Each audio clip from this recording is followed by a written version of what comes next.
Oke, pertarungan final nih, Luffy Bakasenjo kita itu melawan Hyakuju no Kaido di atap Onigashima itu sudah semakin dekat dan lebih dekat lagi menuju akhir dari pertarungannya sendiri. Luffy yang semakin menguasai kekuatan barunya dan Kaido yang sudah mulai melemah itu menjadi kabar baik sekaligus kabar buruk untuk aliansi.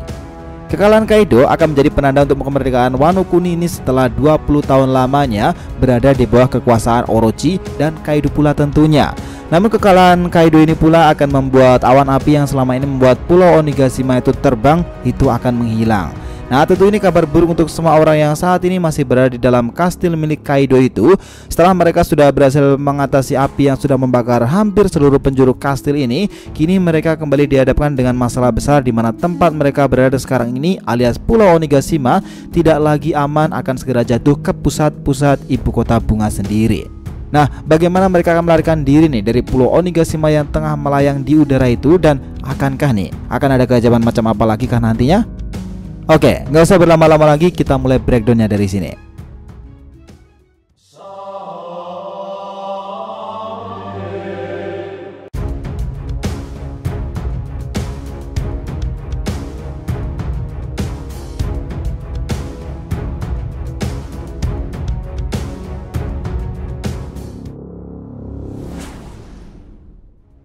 Hai guys, welcome back to the RTV channel. Nah, kali ini kita akan membahas nih mengenai One Piece 1047, nasib Pulau Onigashima itu beserta semua orang di dalamnya sendiri. Oke, biar nggak salah persepsi silahkan simak sampai akhir ya. Disclaimer juga di sini karena cerita ini banyak teori dan asumsi, jadi bisa saja benar atau mungkin pula salah. Dan bagi kalian yang tidak suka akan spoiler, bisa tutup video ini dan cari video kami yang lainnya, oke? Nah, hanya dalam hitungan hari lagi nih, manga One Piece chapter 1047 itu dirilis secara resminya. Seharusnya ini akan kembali menjadi chapter yang memberikan banyak kejutan sih. Salah satu yang paling dinantikan di chapter 1047 nanti adalah apa yang sebenarnya kembali terjadi kepada Bakasenjo kita, Luffy. Ya, seperti yang kita tahu lah, di akhir chapter yang lalu Luffy itu dalam mode Sun God nikahnya itu seperti kembali mengalami perubahan menjadi sosok dewa petir layaknya Zeus. Nah, dengan petir yang berukuran cukup besar di tangannya itu, Luffy sendiri itu bersiap menerjang Kaido yang tentu ini akan memberikan efek serangan yang sangat besar bahkan untuk orang sekuat Kaido sekalipun. Namun di sini nih, Kaido sepertinya tidak akan hanya diam saja dan menerima serangan petir dari Luffy Bakasenjo kita ini. Dengan sisa-sisa tenaganya, Kaido akan mempertaruhkan segalanya untuk menahan petir Luffy itu, atau bahkan kembali melakukan perlawanan yang menyulitkan untuk Bakasenjo kita. Akankah di chapter depan Kaido kembali memperlihatkan sesuatu yang mengejutkan kepada kita semuanya? Semisal awakening mungkin? Who knows? Oke, selain pertarungan Luffy dan Kaido yang sudah semakin dekat dengan klimaksnya sendiri, masih ada satu masalah besar lagi yang harus dihadapi oleh aliansi, yaitu mengenai Pulau Onigashima yang keadaan sudah semakin parah dan tak lama lagi akan runtuh dan jatuh tepat di atas ibu kota bunga. Nah, setelah di chapter yang lalu nih, combo epic Raizo, Jinbe yang sudah berhasil memperbaiki kondisi di mana mereka berhasil memadamkan kobaran api yang selama ini menyelimuti kastil Onigashima sendiri, bahkan di setiap penjurunya nih. Namun permasalahan mereka tak selesai sampai di situ saja. Kini mereka dihadapkan dengan masalah yang lebih serius lagi, di mana Pulau Onigashima yang tengah melayang itu tak lama lagi akan segera jatuh, yang seiring dengan semakin melemahnya sang Yonko Kaido. Nah, ini dikonfirmasi langsung oleh Yamato di chapter yang lalu nih, yang mengatakan jika Kaido sudah benar-benar mencapai batasnya alias Kaido sudah mulai melemah. Karena itulah awan api atau Homura Gumonya yang menopang Pulau Onigashima itu juga perlahan ikut menghilang. Nah, inilah yang Armin katakan di awal tadi nih, bahwa kekalahan Kaido akan menjadi kabar baik sekaligus kabar buruk secara bersamaan. Di mana kekalahan Kaido akan membawa kebebasan untuk Wano Kuni, namun kekalahan Kaido pula lah yang juga akan menimbulkan dampak besar untuk Wano Kuni sendiri. Ya, seperti yang kita tahu lah, Onigashima itu berukuran sangat besar dan itu layaknya sebuah pulau. Dan bukan hanya itu saja, di dalam kastil Onigashima ini pula lah juga masih menyimpan bom-bom dengan jumlah yang sangat banyak yang sudah dibekukan oleh Yamato sebelumnya. Nah, jika pulau ini beserta semua bom itu di dalamnya jatuh, tentu akan menimbulkan sebuah ledakan yang luar biasa besarnya. Sebagai referensi, coba lihat bagaimana Big Mom yang dahulu jatuh dengan membawa beberapa bom bersamanya saja sudah menimbulkan ledakan yang sedahsyat itu. Nah, bayangkan saja pulau yang sebesar itu serta bom dengan jumlah yang sangat banyak, jika sampai jatuh akan sedahsyat apa ledakan yang ditimbulkan olehnya tersebut. Kehancuran besar-besaran akan terjadi pada Wano Kuni ini dan nyawa tentu akan melayang akibat jatuhnya Onigashima sendiri. Salah satu harapan terbesar yang mereka miliki saat ini adalah Momonosuke dengan buah iblis tiruan milik Kaido buatan dari Dr. Vegapunk. Ya, namanya juga hanya tiruan, jadi memang buah iblis ini milik Momonosuke tidak 100% identik dengan milik Kaido.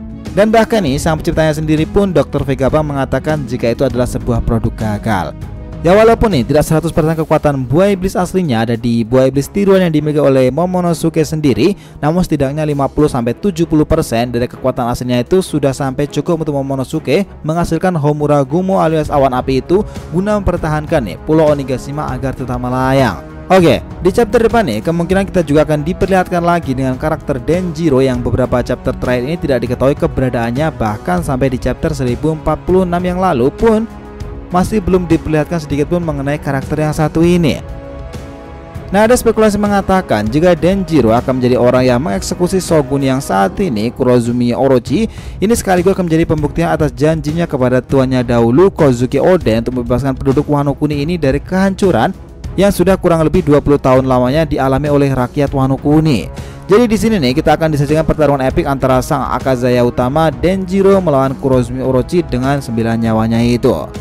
Oke, poin utama di chapter besok tentu adalah bagaimana nasib dari Pulau Onigashima itu sendiri, dan memang mungkin nih Pulau Onigashima belum akan jatuh di chapter depan. Namun di panel terakhir dari chapter depan kemungkinan akan diperlihatkan bagaimana detik-detik dari pulau itu terjatuh.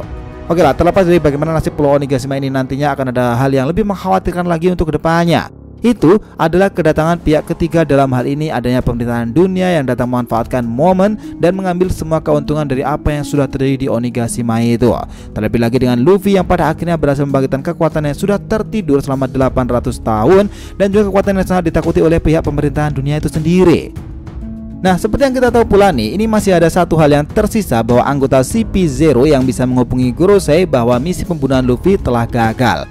Jelas saat itu Gorosei di sini akan panik dan tentu mereka akan mengambil opsi terbaik yang bisa mereka lakukan saat ini, yaitu adalah dengan mengirimkan salah satu admiral untuk datang dan membunuh Bakasenjo kita dengan kekuatan sangat nikahnya itu Luffy.